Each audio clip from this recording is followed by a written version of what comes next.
Bon, alors, rencontrer les autres. Rencontrer les autres. Ouais, Voilà, l'humain au centre de nos séjours. ouais.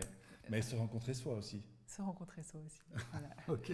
C'est toute l'aventure humaine qu'on vous propose de vivre au Quinçon, dans nos séjours un temps hors du temps, et notamment par un vivre ensemble, le partage d'un quotidien. Donc, on va être un groupe entre 6 et 12 personnes et on va passer un moment ensemble, on va vivre ensemble, déjeuner, se balader, avoir des soirées libres, voilà, la vie.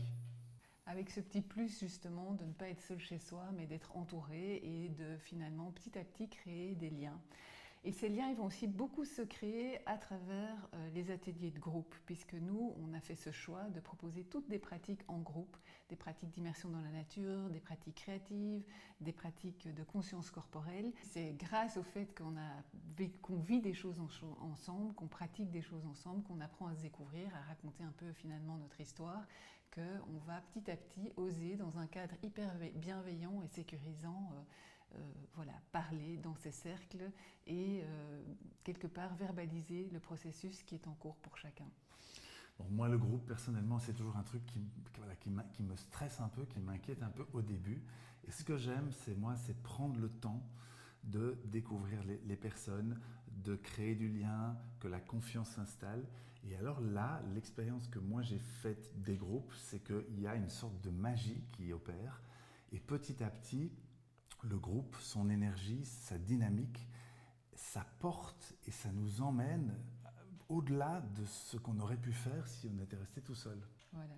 Mais vous allez vous dire, non mais le groupe, moi j'ai pas envie de vivre tout le temps avec des gens, j'ai aussi besoin de respirer, d'avoir des moments seuls. Et évidemment que dans l'organisation des journées et aussi de l'intégralité du séjour, il y a beaucoup de moments où vous avez du temps libre. Et là, vous êtes libre effectivement de décider d'approfondir une relation, mais aussi de prendre du temps pour vous, que ce soit pour vous reposer, pour aller vous poser sous un arbre, que ce soit pour continuer un travail d'écriture, pour aller vous poser dans la salle de créativité et continuer quelque chose que vous avez entamé. Vous plongez dans un livre, on a une magnifique bibliothèque à disposition. Chacun va aussi avoir ce temps pour lui et choisir comment il a envie de l'occuper, puisqu'évidemment, pendant ces temps-là, tous les espaces intérieurs et extérieurs sont à disposition des séjournants. Alors, on a aussi des artistes qui sont en résidence au Quinçon pendant les séjours. Alors, ils sont dans un espace qui est dédié, séparé, et ils travaillent sur leurs projets personnels.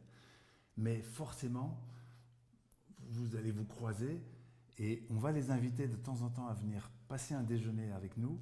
Là aussi, ce sont des rencontres, échanger, partager les univers différents et avoir quelques activités communes, comme peut-être une sortie de résidence ou peut-être une petite collaboration momentanée entre les artistes et vous. Voilà.